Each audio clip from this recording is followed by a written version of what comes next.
Buenas tardes, damos inicio al panel número 6 denominado Los derechos humanos en un mundo global, lecciones aprendidas y expectativas sobre la Corte Interamericana de Derechos Humanos, cuya moderadora es la señora Sonia Picado, ex jueza de la Corte Interamericana de Derechos Humanos y presidenta honoraria del Instituto Interamericano de Derechos Humanos.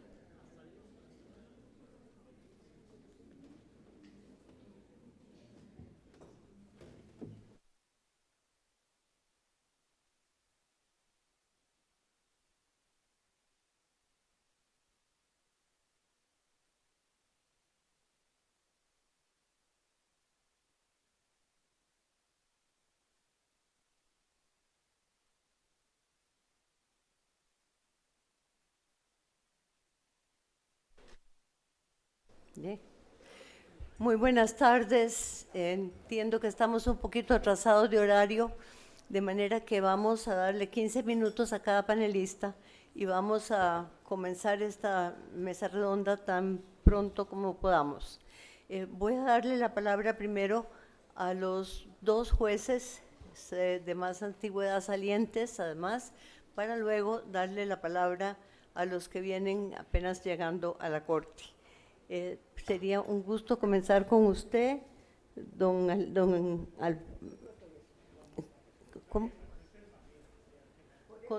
don Alberto Fredes. ¿Qué dice?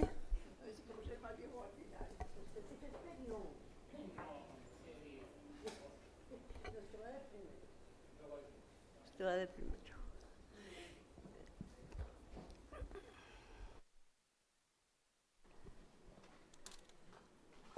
Yo había pensado no preparar nada. Después vi que todos tenían algo preparado y que iba a pasar vergüenza.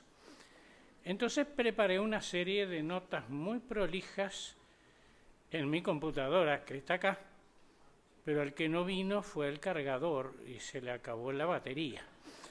Entonces rearmé las notas de memoria y las estaba pasando a una medida más o menos teleprompter, pero los voy a tener que ir mirando desde estas hojitas de letra minúscula donde nos han dado el programa. Lo primero que querría decir o preguntarme a mí mismo, y veremos cómo me voy dando la respuesta, es si 6 años después de haber entrado a la Corte soy la misma persona que entró y si la Corte es la misma. Vamos a dejar la respuesta para más adelante. Y ya que dije eso de los 6 años, quiero recordar una de las anécdotas más interesantes de mi periodo en la Corte, cuando se estaba considerando el caso Hellman. Obviamente, gracias a la reforma llevada a cabo a impulso de doña Cecilia Medina, y que no critico, sino que simplemente registro, yo no podía participar, pero por supuesto estaba entre el público, sin toga. En el público estaban también Macarena y su abuelo Juan Hellman, amigo mío de hace años, que en un momento me preguntó: ¿y vos por cuántos años viniste a esta corte? Yo dije, bueno, me eligieron por 6 años, pero no sé si llego, pensando en hechos biológicos, naturales y otras posibilidades. Con su peculiar sentido del humor me miró muy serio y me dijo: si te morís te mato. Y bueno, no me he morido, estoy cumpliendo con Juan y no tengo planes de morirme por bastante tiempo, pero esas cosas no se planifican, se improvisan, o las improvisan otros. Entonces, cuando llegué a la Corte, yo creía que sabía mucho de derechos humanos. Yo llevaba unos cuantos años, bueno, muchísimos, pero pensando en la prehistoria, ¿no?, en los prolegómenos antes de que hubiera vida humana sobre el planeta, por lo menos desde 1962, en que empecé mi carrera docente en el Uruguay, y la comencé con las materias que había entonces. No había derechos humanos independientes, había Derecho Constitucional y Derecho Internacional Público, y yo comencé las dos. Y mi primer trabajo escrito, publicado, se llamó Medidas Internacionales de Protección de los Derechos Humanos, y era un estudio comparativo del Convenio Europeo y su protocolo de entonces con lo que a esa altura era uno de los proyectos de convención americana. Bueno, pasó el tiempo, seguí en la docencia. Cuando se creó la asignatura de Derechos Humanos también pasé a ser profesor de esa materia y creía que sabía mucho, pero cuando entré a la Corte me di cuenta que me quedaba mucho por aprender. Y sin pensar que lo he aprendido todo, porque eso nunca se logra, sí aprendí muchísimo. Aprendí muchísimo de los jueces en primer lugar, y aquí quiero hacer una mención especial para dos que influyeron mucho en mis primeros tiempos y han seguido influyendo. Algunos han seguido en la Corte, otros terminó su periodo y no estaba en buenas condiciones de salud, que son Diego García Sayán y Leonardo Franco. Pero diría que sobre todo aprendí muchísimo de la Secretaría y su excelente equipo de abogadas y abogados. Y aquí si dijera nombres, actuaría mal, porque todos son excelentes y todos han actuado de una manera en que prácticamente no he sentido que en el fondo me estaban diciendo: vos te crees que sabés, pero en realidad no sabés. Vamos a conducirte de a poquito y vas a ir aprendiendo. Y ahora más o menos nos llevamos bien. Siempre nos llevamos muy bien de eso, pero en este otro plano hemos considerado algo de esta naturaleza. Tratando de entrar en sustancia sobre la temática de la Corte, uno de los temas que se ha mencionado varias veces y que a mí me preocupó desde el principio es el tema del tiempo. El tema del tiempo que demora en hacerse justicia. Cuando empecé a hablar, creo que fue en un seminario en otro colegio de abogados, el de Lima, tenía el tema medidas provisionales y comencé preguntando, todos ustedes recuerdan sin duda el aforismo que dice: la justicia tarda, pero llega. En la Corte Interamericana y en los demás tribunales internacionales de derechos humanos, tenemos que invertir el orden de los términos sin alterar el producto. La justicia llega, pero tarda. ¿Y cómo tarda? Tarda mucho. Fíjense que cuando llegamos a sentencia, en algunos casos han pasado 10, 15 o 20 años de los hechos que configuraron las violaciones que la Corte está condenando. Felizmente, la Convención Americana prevé las medidas provisionales. Y las medidas provisionales son para casos de extrema gravedad y urgencia, y así las utiliza la Corte, y permiten superar algunos de los problemas derivados del tiempo, de esa duración enorme de todo el proceso en el sistema interamericano, precedido del agotamiento de los recursos internos.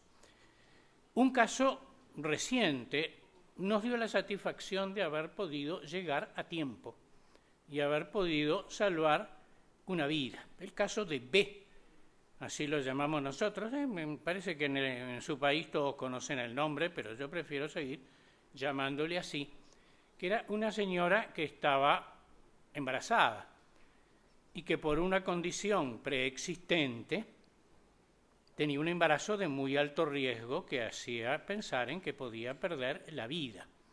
Se había detectado que el feto era anencefálico, no tenía cerebro, de modo que si llegaba a producirse el parto, iba a vivir 4 o 5 horas.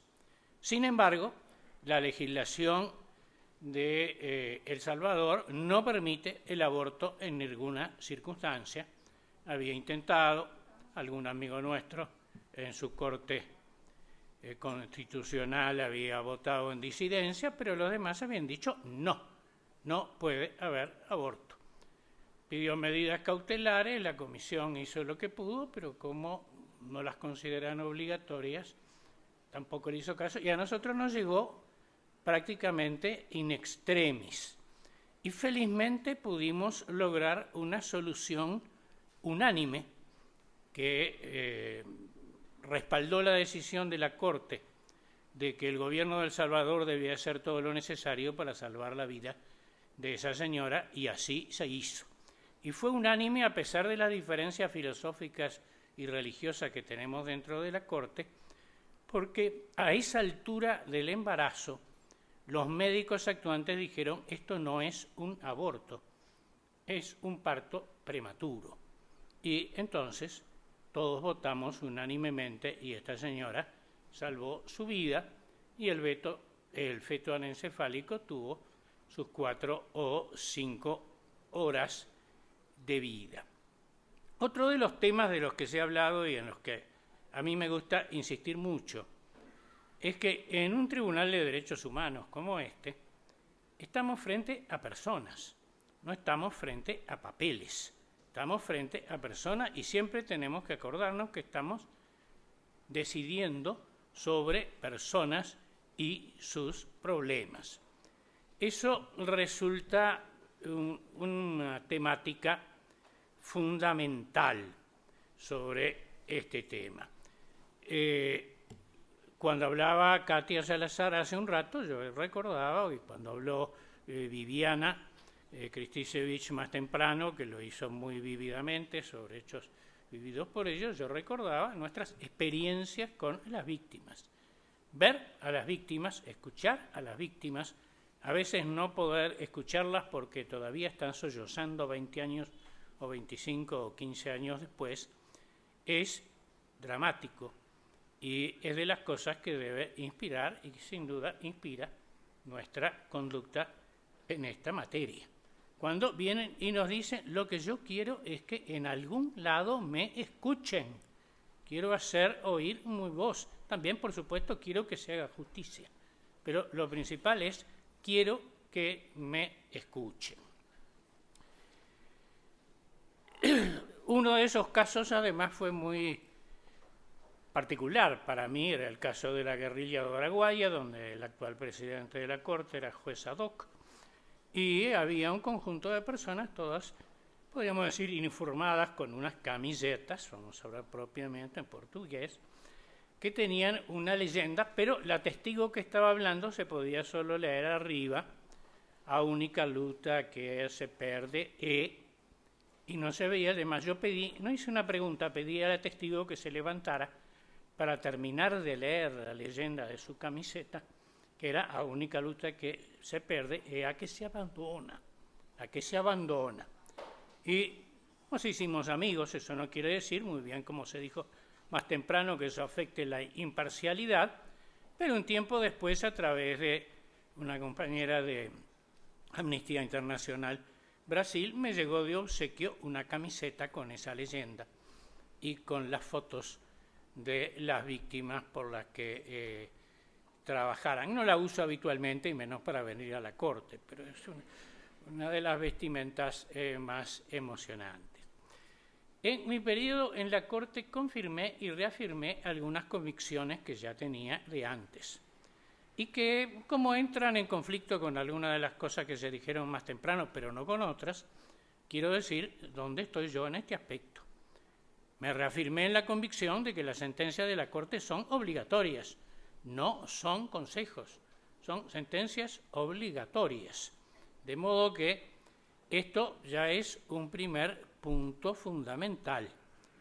El segundo punto es que el derecho internacional, por lo menos el de los derechos humanos, es superior a todo el derecho interno, cualquiera sea su nivel. Y de ahí tenemos que extraer las consecuencias. No me animo o no creo pertinente decir si eso se aplica a todo el derecho internacional de los derechos humanos o solo al de los derechos humanos. Y también que es directamente aplicable dentro de los estados. Si no, no tendrían sentido. Las palabras de los pactos y convenciones indican precisamente que eso es algo que se hace para que tenga carácter obligatorio, predomine sobre el derecho interno y sea directamente aplicable. Y no me voy a extender sobre este punto, pero voy a decir sobre otro aspecto, que el control de convencionalidad me parece uno de los desarrollos fundamentales de la jurisprudencia de la Corte y del cual, como alguien dijo más temprano, no hay que retroceder, hay que utilizarlo con cuidado, hay que pulirlo, pero no hay que retroceder. Ya se verá cómo se aplica dentro de cada país según su sistema interno. Tenía anotadas algunas cosas sobre mi país, pero mejor no las digo por un poco de prudencia o de recato y espero a ver si alguien hace alguna pregunta.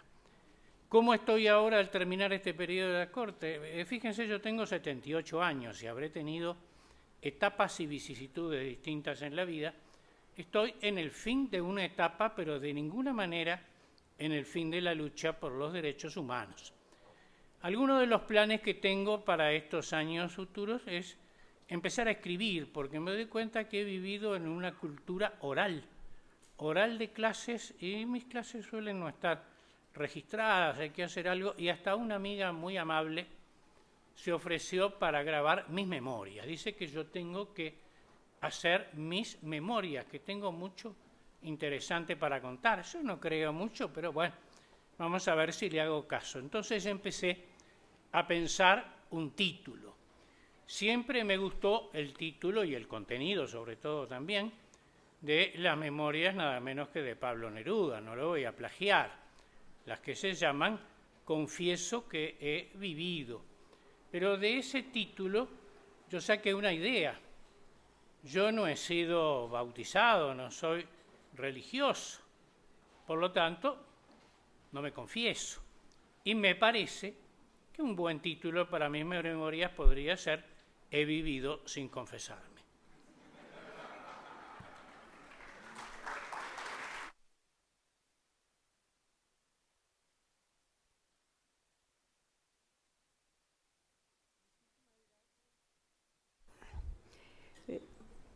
Juez Pérez, sobre todo por a veces ser tan cumplido con el tiempo y tan obediente, cosa que no esperaba.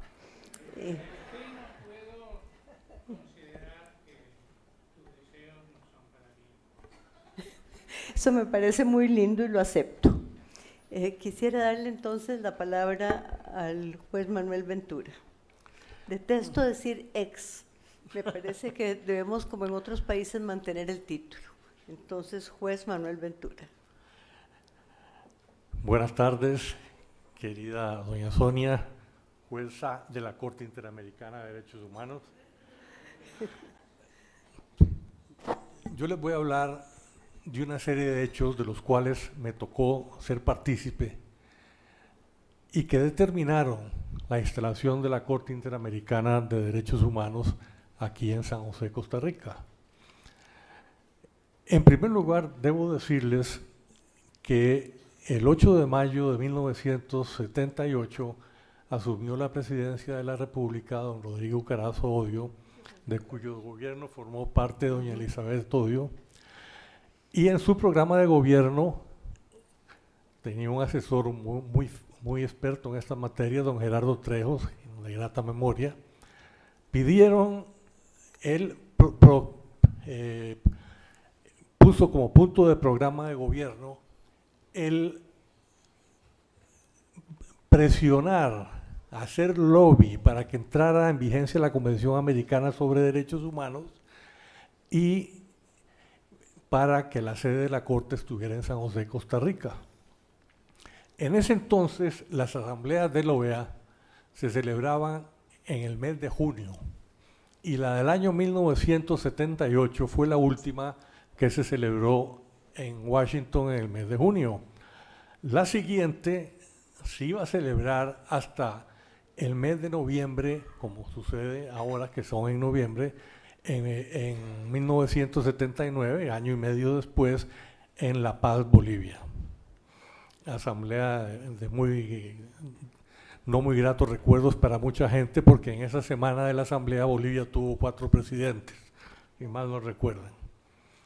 Bueno, la delegación que envió el gobierno de Costa Rica a esta asamblea de la OEA, encabezada por el canciller Rafael Ángel Calderón, le presentó una resolución a la Asamblea General para que recomendara a Costa Rica como sede de la Corte, a San José de Costa Rica como sede de la Corte Interamericana de Derechos Humanos. Y así fue, la Asamblea aprobó la resolución. Aquí salió en la prensa que Costa Rica iba a ser la sede de la Corte Interamericana de Derechos Humanos, y por esas cosas del destino, a principios de agosto de ese mismo año, llegué yo a Washington, D.C., como delegado alterno ante la Organización de Estados Americanos, representando a Costa Rica. Y todos me decían, la Corte va para San José. A mí me extrañaba porque la convención acababa de entrar en vigencia. Cuando se aprobó la resolución, no había entrado en vigencia la convención. Y la convención es sumamente clara que la sede de la Corte se aprueba por 2/3 partes de los estados, por 2/3 partes, valga la redundancia, de los estados partes de la Convención Americana sobre Derechos Humanos. Entonces me fui a visitar a un buen amigo, el jefe de gabinete del secretario general adjunto, Roberto Quiroz, salvadoreño, y le pregunté, hace 2-3 semanas entró en vigencia la Convención Americana sobre Derechos Humanos, ¿qué han hecho los estados miembros de la OEA para implementar esto? Me dice, nada absolutamente. Ah, bueno, ya veo. Entonces, pensé un poco y hablé con el embajador, don José Rafael Echeverría, con mi compañero embajador alterno, don Luis Guardia, y les dije, pregúntenle al presidente, pregúntenle al canciller si siguen con el interés de que la sede de la Corte se instale en Costa Rica lo antes posible y que ésta comience sus operaciones. Naturalmente el presidente y el canciller dijeron que sí, y entonces había que dar 3 pasos sumamente importantes. 1, conseguir un presupuesto, dificilísimo, no lo vea. 2, conseguir la sede, porque lo que había era una recomendación, no se había tomado una decisión para traer la sede aquí. Y 3, elegir los miembros, los jueces de la Corte, los primeros jueces, que era todo un proceso que duraba varios meses. Si ustedes se ponen a ver el estado de ratificaciones de la Convención Americana sobre Derechos Humanos, la mayor parte de ratificaciones están en el año 78 y 79. ¿Y por qué de esto? Yo siempre me hice la pregunta. Y de casualidad, en una reunión de la Orden de Malta, hace un par de años antes de que muriera don Rodrigo Carazo, me contó que cuando estaban reunidos los presidentes latinoamericanos con el presidente Jimmy Carter a propósito de la firma de los acuerdos para trasladar el Canal de Panamá a final del siglo pasado, que el presidente Carter les preguntó, bueno, y ahora, agradeciendo la ayuda que le habían dado, ¿y ahora qué puedo yo hacer por ustedes? Y que él le respondió, ayúdenos a que entre en vigor la Convención Americana de Derechos Humanos. Y eso explica la cantidad de ratificaciones que ya para 18 de julio de 1978 eran 11, después fueron 13, 14, hasta llegar a 25, hoy día son 23. Bueno, ¿qué hice con la autorización del embajador y del canciller para dar esos 3 pasos? Primero, la embajadora alterna de Panamá, Elia del Carmen Guerra, era muy amiga mía, y del embajador y de Luis Guardia, y estaba de jefe de misión, porque no había embajador hacía varios meses. Y ella era la presidenta de la Comisión de Programa Presupuesto de la OEA. Entonces le llegamos a hablar, y ella con el mayor gusto, en el proyecto de presupuesto de la OEA para el año siguiente, incluyó la suma de $100,000 para no hacer un problema grande a quienes se oponían a la Corte, que eran muchísimos en ese entonces, sobre todo el Cono Sur, y la incluyó en el presupuesto. Ella elaboró el proyecto de presupuesto, ella presidió esa Asamblea General extraordinaria, fue la primera mujer que presidió una Asamblea General extraordinaria, y le dieron a la Corte $100,000 para el segundo semestre de 1979. Después, la sede de la Corte.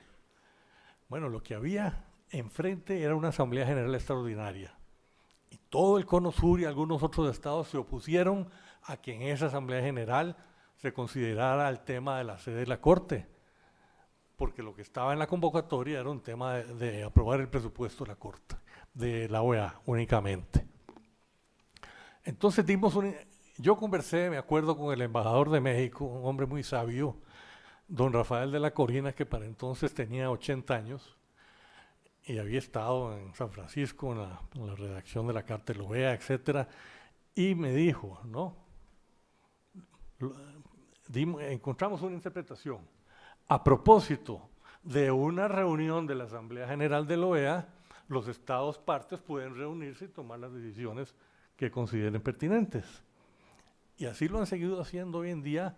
Muchos de los estados pactas actualmente tienen reuniones aparte de las Asambleas Generales de la OEA para tomar acuerdos, pero esa fue la primera vez que se hizo. Y ahí se propuso la sede de la Corte para San José, por unanimidad fue aprobada. El único acta, y que era en borrador, que existió de ese acto la tenía yo, porque se la iba a pedir a la señora que estaba ahí ayudando. Y la doné años después a la Biblioteca de la Corte, porque en la OEA no existe, creo yo, esa acta en ninguna otra parte. Bueno, y finalmente, ¿cómo hicimos para elegir a los primeros jueces? Muy sencillo. Fíjense ustedes que la siguiente reunión, estamos hablando de principios del 79, iba a ser a finales de año, en noviembre. Entonces, había petición de 2 estados caribeños, Dominica y, bueno, ya les digo el otro nombre, Dominica y, bueno, se me fue el otro nombre, ahorita se los digo, para ingresar a la Organización de los Estados Americanos. Entonces, se nos ocurrió convocar una Asamblea General extraordinaria para que ingresaran esos 2 estados caribeños, lo cual iba a contar con todos los votos del Caribe. Dominica y Santa Lucía. Bueno, vamos a hablar, le dije a Luis Guardia, con el embajador o los representantes de los 2 estados en Washington. No, si no tienen embajadores, ni en Washington, ni tienen representante en Nueva York. Entonces, lo que tienen aquí es una firma de abogados que hablan con ellos una vez por semana. Entonces nos fuimos a ver a los abogados, les explicamos que si les interesaba entrar lo antes posible a la OEA, hicieron la consulta, dijeron que sí, convocamos la reunión extraordinaria de la OEA con el propósito entonces de que ingresaran Dominica y Santa Lucía y de que se eligieran los primeros jueces de la Corte Interamericana de Derechos Humanos. Eso ocurrió en mayo de 1979, pero pasó algo. Ya estábamos sobre el límite para que empezara la Asamblea General y solo había 6 candidatos a jueces para 7 que componían la Corte. Entonces Costa Rica, de acuerdo con lo estipulado por la Convención Americana, presentó la candidatura de Thomas Burgenthal. Así es como se completó a 7 el número de jueces de la Corte Interamericana de Derechos Humanos. Elegidos los jueces, tuvieron una reunión preparatoria en Washington a finales de junio del 79 y se instaló la sede de la Corte en San José, Costa Rica, en septiembre de 1979. Muy bien. En su reunión que tuvo la Corte aquí, elaboró su proyecto de estatuto para que fuera aprobado por la Asamblea General. El reglamento quedó para después, 2 minutos, bueno, y el proyecto de presupuesto. fueron a la Asamblea General en La Paz y a última hora un estado que estaba comprometido a votar por el presupuesto de la Corte, que era Nicaragua, no votó por el presupuesto de la Corte. Entonces la Corte se quedó sin presupuesto y la Corte no iba a poder empezar a funcionar en el segundo semestre del año 1979. Entonces la misión de Costa Rica ante la OEA empezó un trabajo, misión por misión, para restablecer el presupuesto aprobado anteriormente de $100,000, pero que fuera para un año completo, por $200,000, para que la Corte pudiera iniciar funciones al año siguiente. Y así sucedió, gracias, todavía recuerdo la llamada de Luis Guardia dándome la buena noticia. Finalmente, la Corte empezó, de ahí viene que la Corte empezara con un presupuesto tan bajo, $200,000, y fue creciendo muy lentamente, poco a poco, conforme se incrementaba el trabajo, hasta que a finales de los años 90, se ve que ya yo los tenía loco de ir a pedir plata, y me recibió el subsecretario de Administración y me dijo que era un norteamericano, un general. Y me dijo, bueno, ¿y por cuánto deja usted de llorar? Y le dijo, yo había pensado en $200,000 para salir de apuros. Entonces me envalentoné y le dije, $400,000. Y me los dio. Bueno, a partir de entonces seguimos con ese presupuesto 10 años hasta que hace poco Pablo consiguió con el secretario general Insulza otros $400,000 y logramos llegar a $2,600,000 con la OEA, lo cual es manifiestamente insuficiente. Termino, doña Sonia. Lecciones aprendidas. No hay que confiar en promesas en la OEA. Expectativas, ninguna en este momento. En el plano económico, mientras no se arregle el problema presupuestario de la OEA, no va a haber más fondos para la Corte Interamericana de Derechos Humanos. Acuérdense que no es una OEA, son varios OEAs. Nosotros somos una Corte latinoamericana. Para el Caribe, los derechos humanos no son una prioridad. Canadá, Estados Unidos y varios estados caribeños están por fuera. El Brasil y Venezuela tienen varios años de no pagar las cuotas. Así es que lo que se avisora es una crisis económica sin solución de momento. Y perdón por extenderme, doña Gloria. Doña Sonia.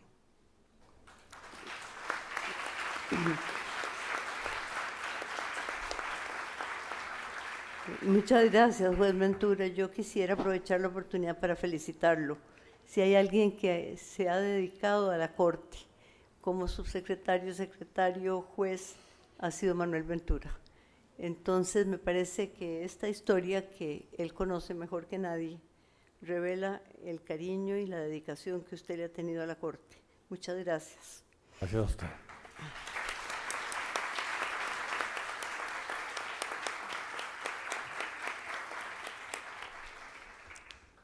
A continuación, doy la palabra a los jueces recién electos, en este caso a una ex juez de la Corte Penal Internacional, una gran jurista, pero sobre todo mi queridísima amiga y hermana de la vida, Elizabeth Odio.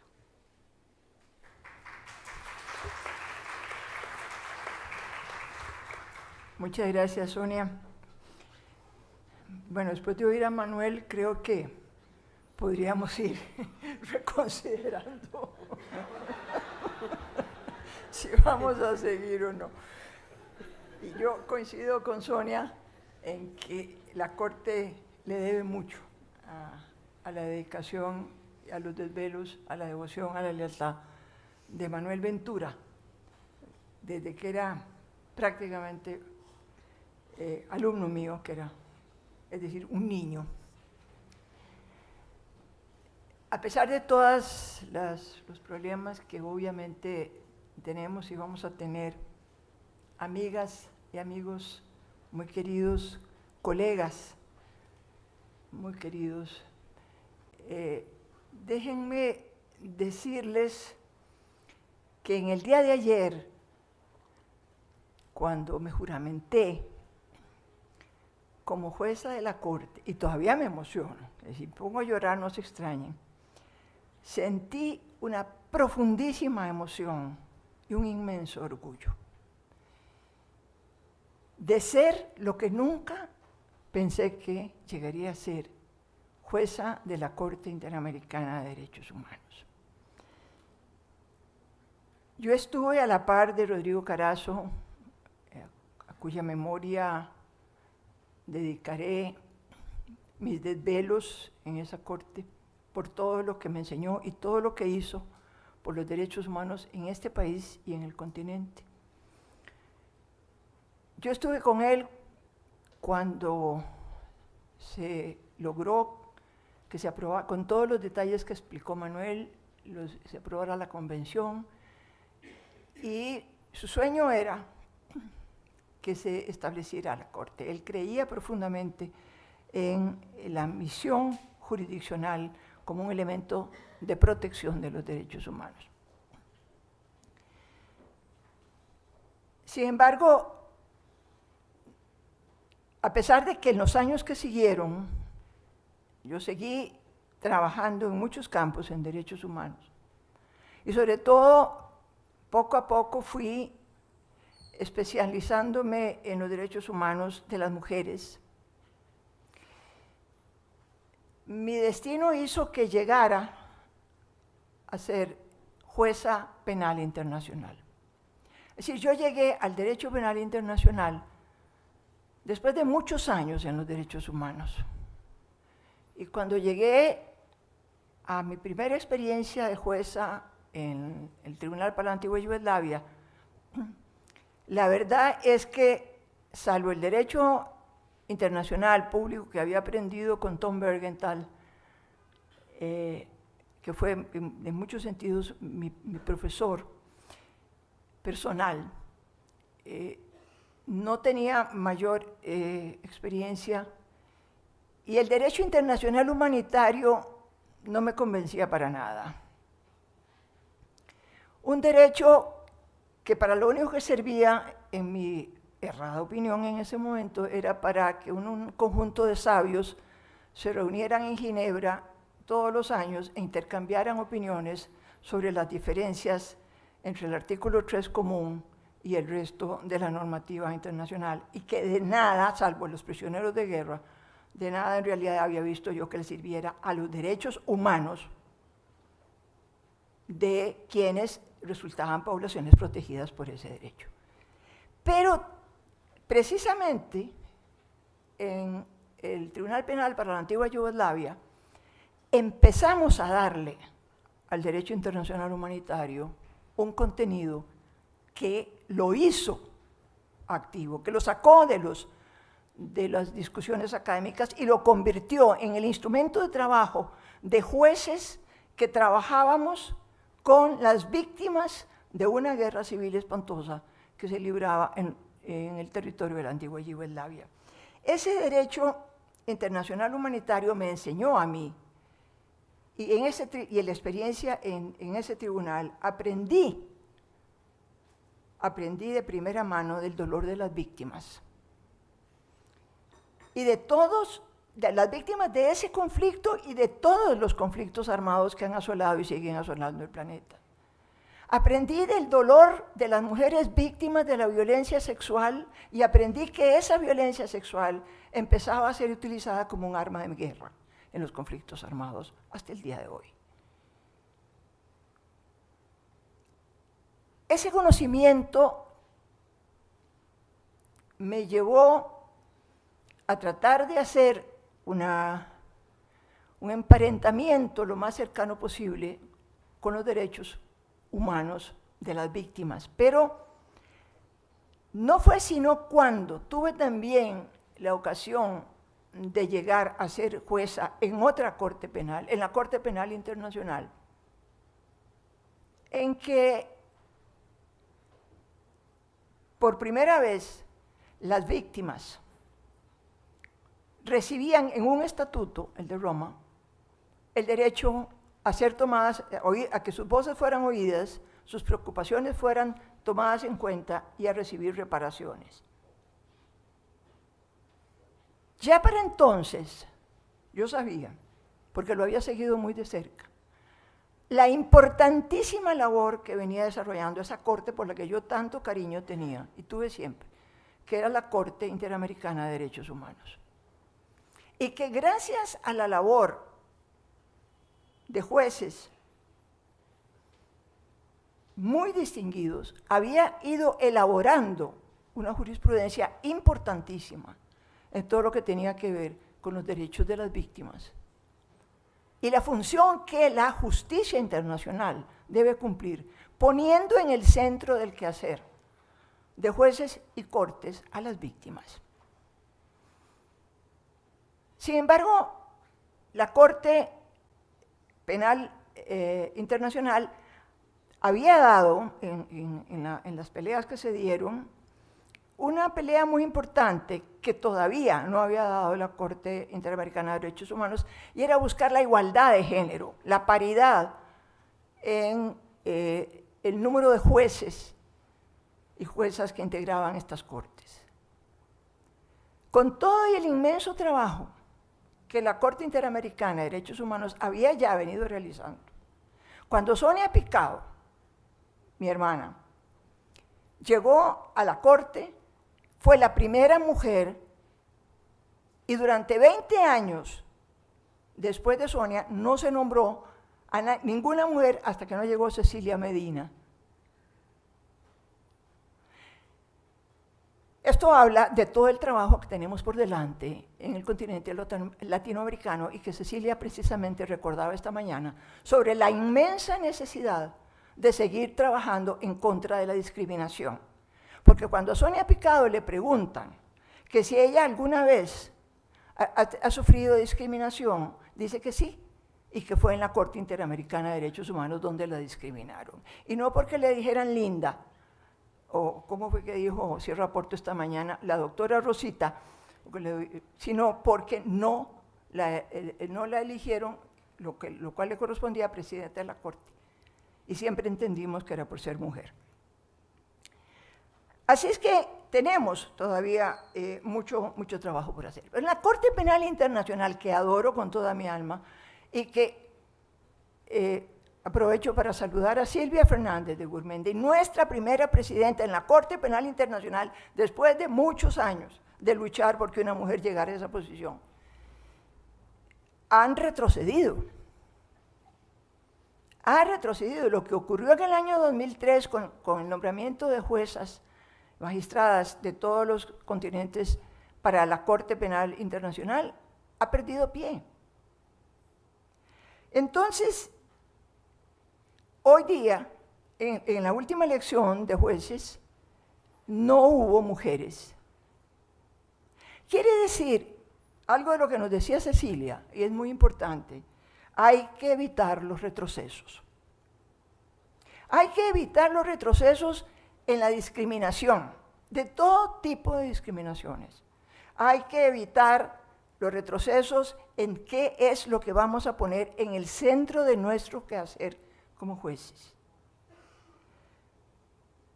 La Corte Penal Internacional ha desarrollado un enorme trabajo y tiene entre sus fuentes, en el artículo 23 del Estatuto, los derechos humanos. Sin embargo, cuando como jueza de la Corte Penal Internacional empecé a llevar a la Corte a Cecilia Medina, a Antonio Cansado Trindade, a Patricia Sellers, a Christine Chinquín, para que le hablara a mis colegas de derechos humanos y derechos de las mujeres y de la perspectiva de género, que es un mandato en el Estatuto, el ambiente nunca fue muy favorable. Como sigue sin ser muy favorable el análisis de jueces sobre los crímenes de violencia sexual que fueron incluidos en el Estatuto de Roma. Es decir, que lamentablemente este camino hacia la justicia, este camino hacia la justicia penal internacional y este camino hacia la justicia en nuestra Corte Interamericana de Derechos Humanos ni es lineal, ni es siempre de progreso. Hasta que Cecilia no escribió Campo Algodonero, no se examinaron las violaciones de derechos humanos con esa perspectiva de género, que claramente diferencia el impacto que tiene una violación de derechos humanos en un hombre o en una mujer, que de eso se trata, que el impacto es diferente. Y eso hay que analizarlo, y eso hay que tomarlo en cuenta, y eso hay que establecerlo, y eso hay que insistírselo a los estados que lo examinen desde esta perspectiva. De manera que yo lo que puedo decirles es que esa emoción y ese orgullo de ayer quiero que me sostengan y me iluminen con el apoyo de todos ustedes, con la enseñanza que he recibido de quienes me han precedido en la Corte, con lo que me enseñaron las Cortes Penales de las que formé parte, para dar lo mejor que pueda en los años que siguen, que como en el caso de Alberto pienso que sean muchos, en esta labor. Y muchísimas gracias. Doña Sonia, lo que...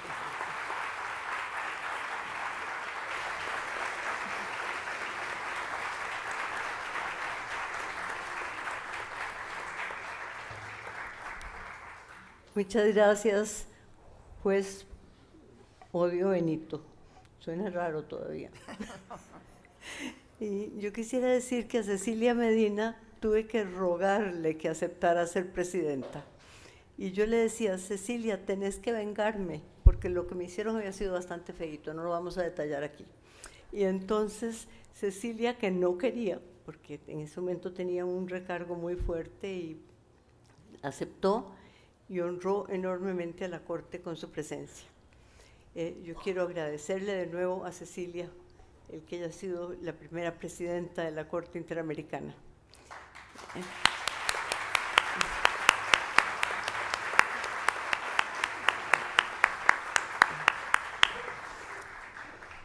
Conocí al juez Raúl Zaffaroni como investigador y conferencista del Instituto Interamericano de Derechos Humanos hace muchos años, cuando yo llegaba a ser directora y me intimidaba tremendamente tener que presentar a semejante figura de derecho penal en el campo, en el curso interdisciplinario, que fue la primera vez, Raúl. Y desde entonces, pues, afortunadamente nos hemos visto de una manera o de otra, y es un gran gusto tenerlo en la Corte. Estoy segura que va a ser excelente. Por favor, Raúl. Bueno, queridas amigas, amigos, ante todo, muchísimas gracias a los organizadores de este seminario por esta oportunidad que me brindan, que realmente es reencontrarme con amigos, volver a vivir. Yo no voy a hacer la historia, son amigos de muchos años.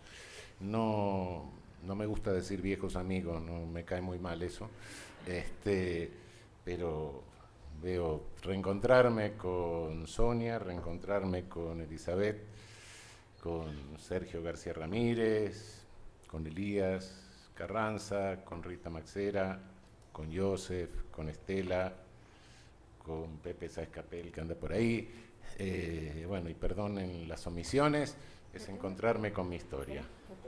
Es encontrarme con muchos años. Al lado de Sergio veo al lado ahí veo al maestro Quirós Cuarón. Veo la historia de mis maestros mexicanos y veo muchas cosas que fueron jalonando este itinerario en el cual, bueno, al final uno aprende algo de estas cosas que ahora va a tener que llevar a la práctica, algo, no mucho, porque la ignorancia siempre es infinita, pero de este algo y de lo que tendré que aprender en la práctica, y de lo que vengo con un bagaje de 40 años de juez, sobre todo de juez penal, y con las neuronas que me están quedando, por supuesto, algunas ya se fueron, trataré de hacer las cosas lo mejor posible. Esto poco que sé me permitiría decir que, bueno, todo el entramado normativo de derechos humanos quizás se pueda sintetizar en un principio básico, que es que todo ser humano es persona. Y de ese principio básico se deriva naturalmente una norma, que todo ser humano debe ser tratado como persona. Como toda norma, y como hace a la estructura óntica del derecho, es un deber ser, y el ser nunca es del todo como el deber ser, porque si lo fuese no sería necesaria la norma. A nadie se le ocurre hacer una norma diciendo que el corazón está a la izquierda, está simplemente, ¿no? Es decir, que la norma es un deber ser que se dirige a transformar algo en el campo del ser. Y naturalmente toda norma tiene grados o estándares de realización social. Y la función que tendremos que cumplir será la de impulsar los estándares de realización de la norma básica de que todo ser humano debe ser tratado como persona. Por supuesto que como se ha dicho aquí muchas veces, y es obvio, esta Corte no va a reemplazar a las justicias nacionales, ni es esa su función, ni sería posible, ni tiene capacidad para eso, sino, pero sí, bajar líneas de interpretación de la convencionalidad a la jurisprudencia de los distintos países. Todo esto que digo son verdades de perogrullo, por supuesto, pero esta función de impulsar estándares de realización es una función que la debemos cumplir en un momento del poder planetario que se llama globalización y que no es sencillo. Por globalización pueden entenderse diferentes conceptos, por supuesto. Desde mi punto de vista, considero que es la estructura de poder planetario a partir de la revolución tecnológica, como antes lo fue la estructura del poder planetario neocolonialista a partir de la revolución industrial y como antes lo había sido la colonialista a partir de la revolución mercantil. En este momento que me animo a llamar de colonialismo avanzado o de fase avanzada del colonialismo, se observa tanto en los centros como en la periferia del poder planetario una marcada tendencia a la concentración de riqueza, a la polarización de riqueza y al consiguiente retroceso en la movilidad vertical de las sociedades, con un consiguiente aumento de la estratificación de las sociedades. El poder político ha perdido espacio, condicionado por el poder de corporaciones transnacionales que en ocasiones directamente tienden o reemplazan por sus empleados jerárquicos a las funciones políticas. La función de mediador entre capital y trabajo, función propia de los estados democráticos en el siglo pasado, ha ido desapareciendo a medida que el capital fue dejando de estar representado por sus dueños productivos para pasar a ser representados por empleados jerárquicos del capital financiero. Por otra parte, las corporaciones disponen de una movilidad horizontal enorme, de la cual carece el poder político, que por su naturaleza es local.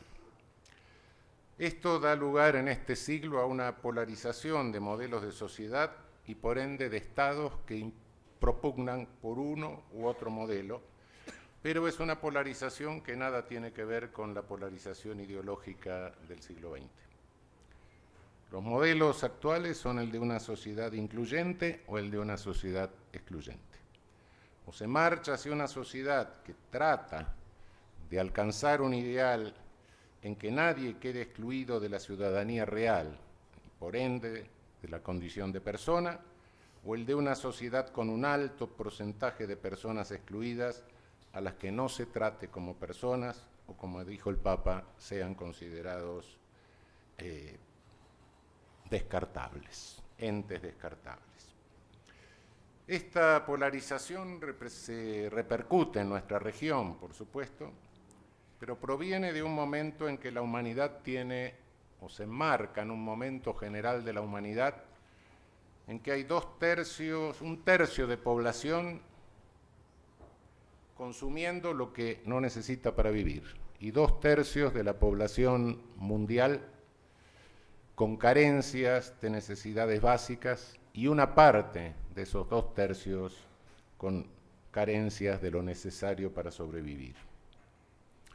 esta distribución de la población mundial abre enormes espacios de injusticia social y de graves violaciones a los derechos humanos que van configurando enormes, inmensos huecos susceptibles de ser llenados por violencia criminal reactiva. Me reconforta con la humanidad pensar que frente a estos enormes huecos la violencia criminal reactiva es relativamente baja. Pero por otra parte, no me reconforta en nada con la posible racionalidad del ser humano que las crecientes necesidades artificiales del tercio consumidor se van satisfaciendo por medios que deterioran aceleradamente las condiciones de habitabilidad humana del planeta. Si bien, por cierto, la tradicional clasificación de los derechos humanos por generaciones está bastante discutida y a veces desacreditada, creo personalmente que ha llegado el momento de retomarla, pero para invertirla. La primera generación de derechos humanos, al menos para nuestra región, es la que corresponde al derecho humano al desarrollo. Desarrollo como condición indispensable del derecho humano a la vida. La vida cuenta de la enorme mortalidad que nos causa la violación de ese derecho humano. Somos campeones de índices de desigualdad, campeones de índices de mala distribución de la riqueza, y somos campeones también de los más altos índices de homicidio de todo el planeta. Los muertos no solo se producen por violencia, también es violencia. La discriminación en la sanidad, la discriminación en la atención médica, la discriminación en cuanto a los índices de mortalidad infantil, la discriminación en cuanto a violencia intrafamiliar. Todo esto, si sumamos nuestros muertos de la región, va configurando un genocidio por goteo. Claro que nuestra jurisprudencia tratará de marcar las líneas en el sentido de superación en esta etapa difícil y en este panorama difícil. No puede haber respeto a la dignidad de la persona, a la dignidad de todo ser humano, si no se respeta el derecho al desarrollo humano. Las violaciones a todos los otros derechos son consecuencias más o menos directas de la violación al derecho humano al desarrollo progresivo. Y la primera condición del desarrollo progresivo es la independencia. Escuchaba recién a Elizabeth. Toda sociedad jerarquizada, toda sociedad estratificada se jerarquiza fuertemente y adopta una forma de ejército. ¿Qué es el patriarcado? ¿Qué es la discriminación de la mujer, el sometimiento de la mujer al patriarcado? Todo ejército tiene pequeñas unidades con cabos y sargentos. Los paterfamiliae son los cabos y sargentos de esa sociedad estratificada, jerarquizada, desigual. Por ende, los primeros héroes de nuestra independencia fueron nuestros libertadores, sin lugar a dudas. Pero nuestro objetivo regional, al que debe entender las líneas de la jurisprudencia que vayamos haciendo, es fundamentalmente tratar de contener los efectos que esta etapa avanzada del colonialismo tiene sobre nuestra región, y fundamentalmente los efectos letales. La lucha contra la desigualdad y contra todas las discriminaciones sin excepción. Y como si esto, en realidad, al hacer esto lo que tenemos que hacer es reafirmar la confianza, la fe en el derecho como el instrumento de lucha contra todos estos males, como el único instrumento viable de lucha contra todos estos males. Llevar a que nuestros pueblos sean conscientes, introyecte cada uno la necesidad de apelar al derecho y la utilidad del derecho para resolver estas conflictividades letales.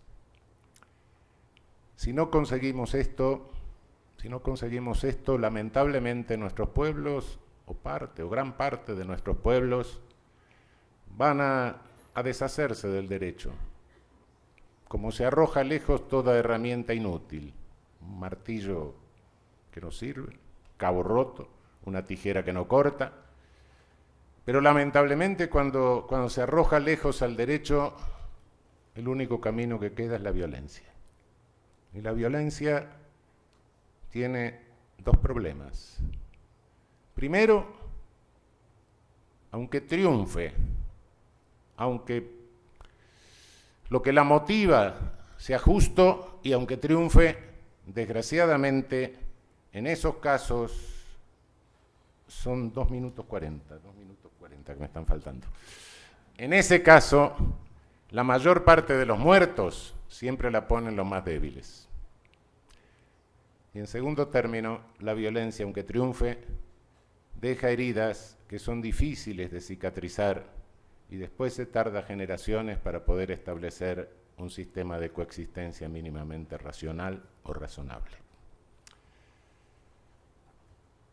Quisiera terminar simplemente bajando el nivel de dificultades con las que creo que se tendrá que encontrar nuestra jurisprudencia. Nos tendremos que sentar con los colegas a discutir durante estos años. Puede ser que esté equivocado, puede ser que con la perspectiva que me da un dato me abra un temor injustificado. La Argentina ha sido un país que ha cumplido bastante bien con el sistema interamericano. Y el sistema interamericano ha cumplido bastante bien con nosotros desde aquella famosa visita de la Comisión del año 1979. Hemos incorporado, y me ha tocado votarlo, como diputado constituyente en 1994, la incorporación de los tratados internacionales de derechos humanos a la Constitución con jerarquía constitucional en el inciso 22 del artículo 75. He denunciado ante la Comisión nuestro viejo Código de Justicia Militar con su pena de muerte y su proceso absolutamente inquisitorio y sin jueces de derecho. Se acordó derogar el Código de Justicia Militar, se cumplió con la derogación del Código de Justicia Militar, nos convertimos en un país abolicionista de la pena de muerte directamente, desapareció de nuestra legislación y desapareció ese baldón de extraña madera que teníamos. A lo largo de los años, nuestra Corte Suprema ha ratificado el principio que mencionara el colega y distinguido catedrático rioplatense Alberto Pérez Pérez, la obligatoriedad de las sentencias de la Corte Interamericana. Y hemos cumplido al pie de la letra todas las sentencias de la Corte Interamericana, incluso revocando sentencias de nuestra propia Corte Suprema. Lamento decirles que en este momento aquella Corte ya no existe, hay vacantes y está propuesto un jurista que es en sus trabajos partidario de la teoría del doble derecho, que dice que las convenciones introducidas en nuestra Constitución son derecho prestado. Y obvio tener que recordarle a un ilustrado auditorio como este que la teoría del doble derecho es la que usaron los ingleses para no aplicar la Convención Europea de Derechos Humanos a sus colonias. Temo, y con esto termino, temo que esto sea un indicio. Espero que sea un hecho aislado, pero temo que sea un indicio de que esta etapa avanzada del colonialismo empiece a golpear la firme convicción jurisprudencial de la obligatoriedad de las sentencias de la Corte Interamericana y en general trate de debilitar la vigencia y la fuerza, el imperium de las sentencias de todas las cortes internacionales. Muchísimas gracias.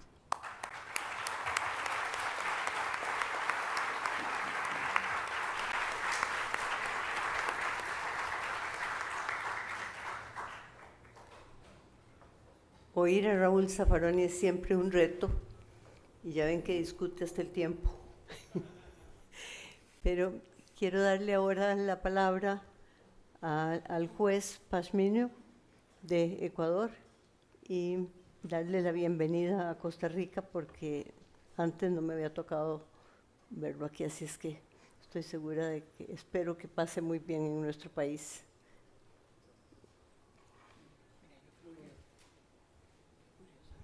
Muy buenas tardes con todas y con todos.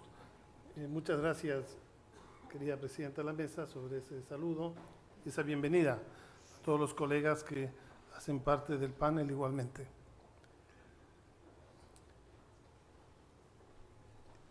Tenemos la oportunidad de cerrar este importantísimo evento y un hecho altamente positivo es que a los últimos o al último ya casi no nos queda mucho que decir, porque ya han dicho casi todo. Y no se diga escuchándole a Raúl en esta brillante exposición que acaba de hacernos sobre el marco político, económico, internacional y las perspectivas de desarrollo que tiene la justicia, el derecho y el sistema interamericano. Entonces, me acojo y me refugio en mis colegas que han hablado de manera tan brillante, simplemente para hacer algunas referencias a lo que desde mi perspectiva comprendo deberían ser algunos de los principales desafíos que tiene el sistema que tenemos nosotros, los jueces y juezas de esta Corte y el sistema en su conjunto, pero adicionalmente los estados de la región. No sería fácil comprender lo que yo voy a señalar si no hago de manera muy breve una referencia a lo que en la tradición filosófica antigua dice: hay que saber de dónde venimos para saber quiénes somos y eventualmente proyectarnos a dónde queremos llegar. Y yo quiero comentarles de manera breve mi antecedente antes de llegar a esta Corte. Tengo alrededor de 30 años de ejercicio profesional como abogado, como jurista en mi país, y está marcado por etapas bastante definidas. Tengo 30 años de ejercicio profesional que se han dividido en la docencia universitaria. He tenido la suerte de ser docente universitario en materias de posgrado, exclusivamente en el campo de los derechos humanos, y particularmente me nutrí de la experiencia de los derechos económicos, sociales y culturales. Entonces he sido docente en el país y a nivel de universidades en América, he invitado a conferencias sobre la materia en Europa. He combinado la docencia con el litigio y el patrocinio judicial, tanto nacional como internacional.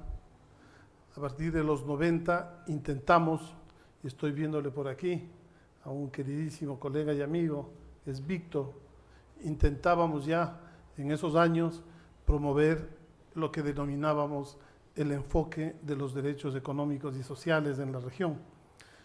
Y a nivel del país comenzamos a trabajar jurídicamente la preparación de casos y temas para traerlos al sistema interamericano.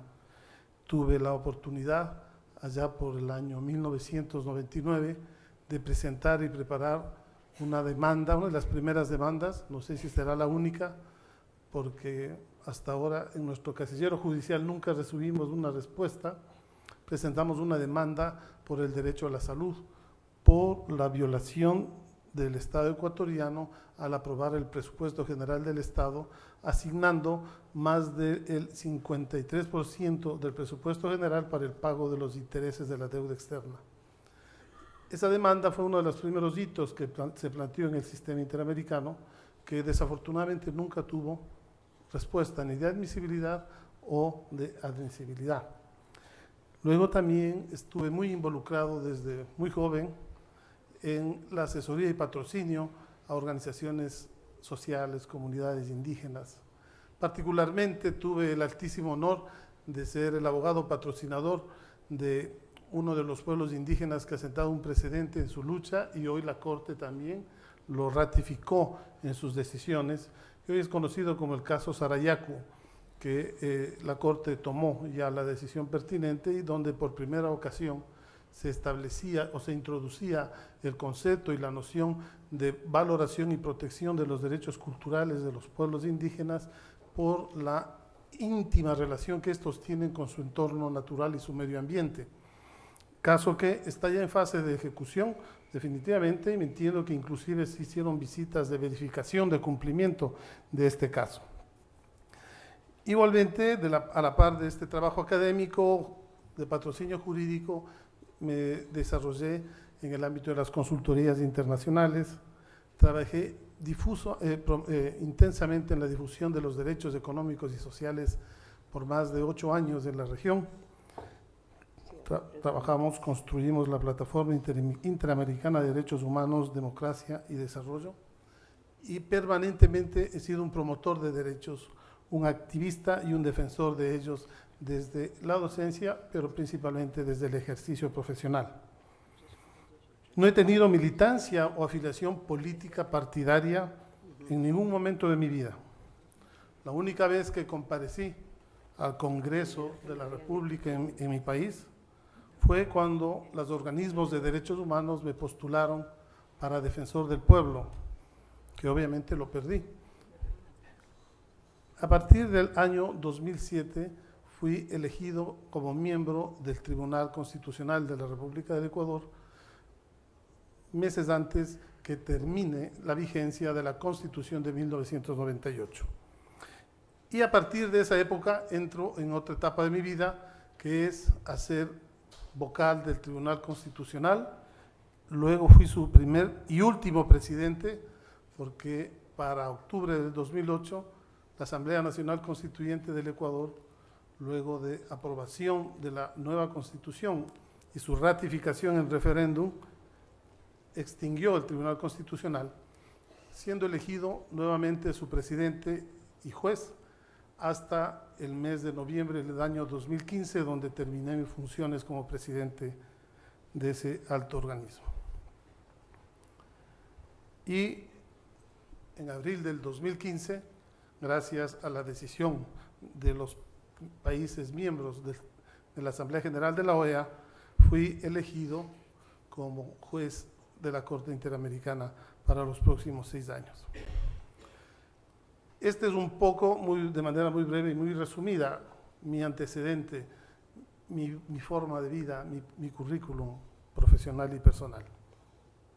Hoy entonces estoy aquí, altamente honrado, ante uno de probablemente de los más importantes desafíos de mi vida profesional. ¿Qué es lo que me he propuesto y me propongo? No solo yo, tenemos nuestro presidente a la cabeza, nuestras colegas juezas, nuestros colegas jueces, la tarea no solo de administrar justicia, tenemos la importante tarea, como ya se le ha dicho en el transcurso de este evento, de desatar todas las iniciativas institucionales, de jurisprudencia, sí, pero también las administrativas, también las de relación política, para lograr que esta instancia de la Corte y del sistema en general de promoción, de defensa, como es la Comisión, y de garantía jurisdiccional de los derechos, como lo hace la Corte, tenga un resultado que sea efectivo, eficaz y que dé garantías a los ciudadanos y ciudadanas de nuestro continente. Cuando hablo entonces de manera muy sencilla de lo que entiendo es los desafíos, me voy a hacer uso de la tecnología de la cual no soy muy afecto, pero bueno, me funcionó.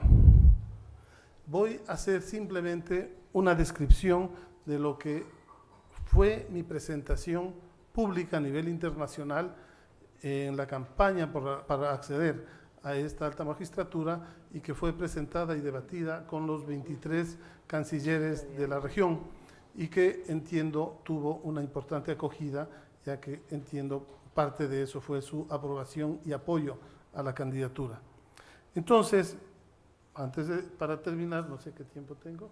2 minutos. 2 minutos, perfecto, me ajusto al tiempo plenamente. La propuesta que que presenté y que es pública y que yo la volveré a insistir y presentar en el Pleno de la Corte para compartirla, busca contribuir a superar 3 grandes desafíos. Uno, el fortalecer el sistema interamericano de derechos humanos, mejorando las capacidades de gestión y las capacidades jurisdiccionales de la Corte. 2, profundizar y armonizar la vinculación del sistema interamericano con los sistemas nacionales de justicia. 3, elevar la capacidad y calidad de los mecanismos de promoción y difusión de la jurisprudencia de la Corte Interamericana en el sistema regional de protección de los derechos para optimizar el acceso a la justicia y consolidar el jus communis regional. ¿Qué he propuesto como acciones programáticas? 1. Impulsar el fortalecimiento de la Corte en el marco de su autonomía e independencia que le permita resolver y responder a los nuevos desafíos que la evolución de la protección y garantía de los derechos a nivel regional se plantea, a través de mantener un diálogo permanente y constructivo con los estados que no han aceptado o se han alejado de la competencia consultiva y contenciosa de la Corte, con la finalidad de identificar y proponer alternativas a los impedimentos jurídicos existentes para cada estado. B. Trabajar con los estados para diseñar fórmulas que permitan alcanzar progresivamente la dedicación exclusiva de los jueces de la Corte con la finalidad de optimizar el desempeño de sus funciones. Yo no voy a insistir, el excelente logro que hizo el juez Ventura y en la gestión de los presidentes anteriores, pero es menos que ofensivo hablar y decir que la más alta corte que bajo su jurisdicción tiene, según nos decía nuestro presidente, más de 500 millones de habitantes, tiene $2.500.000 de presupuesto para su funcionamiento. Habrá que entonces, de manera muy imaginativa, muy creativa, impulsar todos los mecanismos necesarios, no solo para pedir dineros a los estados. Creo que tenemos que ser muy ingeniosos para superar esta traba que de ninguna manera va a afectar los objetivos y responsabilidades que tenemos. Otro, C, fortalecer y consolidar la coordinación, la articulación respetuosa y bajo la independencia entre la Corte y la Comisión Interamericana de Derechos Humanos en los aspectos procesales del sistema de peticiones y casos, explorando la implementación de sistemas modernos e idóneos que cubran las necesidades de los dos órganos, con el objeto de reducir la demora en la tramitación y evitar las duplicidades que no contribuyen a garantizar la atención con celeridad a los derechos de las partes. D. Promover la creación de mecanismos de diálogo entre la Corte Interamericana y los espacios de integración regional y subregional, como UNASUR, CELAC, SICAN, CAN, CARICOM, etc., para avanzar hacia la unificación de estándares integrales de cumplimiento de los derechos humanos y evitar duplicidades en la creación de organismos alternos que podrían debilitar más al sistema. Proponer alternativas que permitan a los estados mejorar el sistema de financiación de la Corte para lograr la suficiencia, sostenibilidad y agilidad en la disponibilidad de los fondos. Dar continuidad al fortalecimiento de la seguridad jurídica en la aplicación e interpretación de los instrumentos interamericanos, promoviendo el enfoque de convencionalidad en el desempeño de las judicaturas ordinarias y constitucionales de la región. Por último, para concluir, potenciar los mecanismos de cooperación de la Corte con los estados con el objeto de fortalecer el conocimiento y la aplicación de la Convención por parte de los operadores de la justicia local. Quienes quieran tener interés sobre el desarrollo de esta propuesta, es público en mi blog personal y pueden acceder a él para alguna precisión más sobre estos conceptos y propuestas. Al final, no quiero más que decir que cuando en la mañana escuchaba, me parece que algunas de las preguntas que hacían algunos de los asistentes preguntaban cuáles podrían ser los estándares que deben tener los jueces o juezas de los organismos de un sistema interamericano. Me parece una pregunta interesante, pero no muy fácil de responder, porque hoy podemos preguntar eso para los jueces, pero igual sería para los comunicadores, para los odontólogos o para cualquier actividad humana que tiene una disciplina. Sin embargo, yo quería concluir mi intervención señalando que hoy, estando en esta altísima responsabilidad interamericana y como juez, la pregunta que podría ser más general y genérica sería la que ya algún pensador le hicieron hace muy poco tiempo y le decían, ¿qué es para usted la felicidad? Y él decía, más o menos, parafraseo, la felicidad es hacer lo que uno quiere es hacer lo que uno quiere, ¿sí? Y querer lo que uno hace. Este concepto de felicidad, donde las convicciones más íntimas no obnubilen la verdad material de los hechos, y este concepto de felicidad, donde no pretendamos hacer de la realidad nuestras particulares opiniones y afirmaciones, por más convencidos que de ellas estemos. La racionalidad, la ponderación, la fundamentación, la argumentación, articulados con la más intensa pasión e imaginación, deben ser, ojalá, los principios que nos permitan llegar a ese estado de felicidad en lo que uno hace en este mundo. Ese sería para mí uno de los retos fundamentales en este desafío, en mi nuevo rol como juez de la Corte Interamericana. Muchas gracias.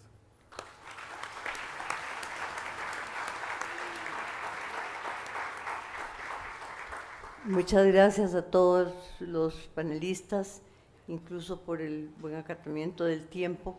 Y yo quisiera, como ex juez o jueza, decir que en 5 minutos, que me tocó una época muy al principio de la Corte, del 88 al 94, y fue una época muy difícil, fue una Corte muy difícil, con grandes problemas internos, y sobre todo para mí lo más complicado fue, y aquí cito al juez Pérez, que usted dijo, tenemos enfrente seres humanos y no papeles. Creo que en ese momento la Corte era tremendamente positivista. Los juristas nuestros tienden a ser y ver más el derecho que la víctima y que la persona. Y quiero decir que a mí me desquiciaba bastante, que era más importante la Real Academia que la víctima. Esto porque en muchos sentidos había un cierto orgullo de que las sentencias de la Corte pasaran a ser piezas jurídicas. Bueno, eso que podía ser muy loable, realmente dejaba fuera la posibilidad de estar más inmerso en la realidad de los derechos humanos, oyéndolos a todos ustedes hablar de la necesidad de evitar las desigualdades, no solo la discriminación contra la mujer, la discriminación por la pobreza, que también señaló Raúl. Es decir, esto me llena de esperanza de que esta nueva Corte va a poder tener, y ya antes, aquí está por ejemplo un excelente presidente que fue Sergio García de México, en donde realmente la Corte se ha ido abriendo y hoy en día tiene muchísimo más trabajo, muchísimo más espacios, muchísimo más que lo que me tocó en mi época, en donde tuvimos que tener muchísimas. La Corte, para ocuparse, comenzó nada más con opiniones consultivas porque no había casos.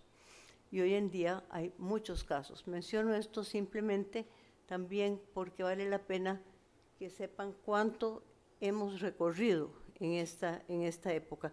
Y también, juez Pérez, a mí lo que más me llenó fueron las medidas preventivas, precautorias, porque eso me permitía ver que actuando rápidamente podían evitarse muertes en un tiempo real, y es de lo poco real que logré en aquella época. Entonces, quisiera nada más terminar diciendo que la Corte es un símbolo en América. La Corte debe cada vez más mantener la teoría de que la Corte está por encima de las Cortes nacionales, que la Corte cada día más se levante por encima de las tragedias de nuestros pueblos. Es una época muy difícil. A usted, presidente Caldas, le toca presidir una muy buena Corte, y esto me da esperanza de que vamos a tener en el futuro cada vez mejores fallos más humanos, fallos más en favor de las víctimas y también con una perspectiva más amplia, como la que señalábamos sobre las tragedias que tenemos actualmente, sobre miseria, sobre drogas, sobre violaciones a las mujeres y tantos temas que la Corte va a tener que enfrentar y en la que espero nos dé la guía para que quienes todavía estamos en el campo de la enseñanza, en el campo de la promoción, podamos seguirnos guiando por las sabias decisiones de ustedes. Sí, por supuesto. Doña Sonia, si es tan amable, alguna de las cosas que me quedó por decir creo que ensambla muy bien con lo que usted está diciendo, y es que recordemos que el poder de esta Corte no está en la fuerza. No tenemos policías, no tenemos alguaciles, no tenemos condiciones de hacer que se cumplan nuestras sentencias más allá de lo que es mucho más fuerte quizás, que es el poder de la convicción. Por lo tanto, nuestras sentencias no tienen que ser piezas jurídicas, pero tienen que ser piezas humanas convincentes. Y para eso también tenemos que respetar los parámetros de nuestra función y muy especialmente las normas de competencia. No hacer cosas que nos puedan decir la Corte. Yo ya no puedo hablar en primera persona de este tema. Tampoco puede tomarse esto como que quiero dar un consejo a quienes no precisan consejos, pero la Corte tiene que cuidar mucho de no salirse de los límites de su competencia para que las sentencias, que además fundamente debidamente, y por eso sean convincentes, sigan manteniendo la alta posibilidad de cumplimiento que han ido teniendo en estas épocas. Y especialmente aprovecho también para destacar la importancia de la creación jurisprudencial, de la supervisión de cumplimiento, que es un procedimiento de esos que yo ignoraba cuando vine a la Corte, ¿no? Y me enseñaron, y primero pensé que eran tristes. Creo que casi enseguida de entrar a la Corte tuvimos una supervisión de cumplimiento en la cual la representación del Estado dijo, no, vamos a cumplir. Y yo dije, yo creía que estaba cumpliendo un sueño y ahora tengo miedo de que el sueño se me esté convirtiendo en pesadilla. Pero después vi que con paciencia, con trabajo, con convicción, haciendo pasar vergüenza a los estados que no cumplen, tanto en audiencias privadas como sobre todo en audiencias públicas, esta Corte ha logrado un alto nivel de cumplimiento de sus sentencias. Perdón. Al contrario, no sé si algún otro de los señores jueces quisiera agregar algo para cerrar. ¿No? Bueno, pues yo agradezco el alto nivel de este panel. Ha sido un honor estar con ustedes y veo con mucha esperanza la nueva Corte. Aquí están todos ellos, todos los nuevos jueces, y estoy segura de que los seguiremos con entusiasmo y con la certeza de que nos van a enseñar que la justicia sí puede ser pronta y cumplida y que a la vez puede ser justa. Muchas gracias.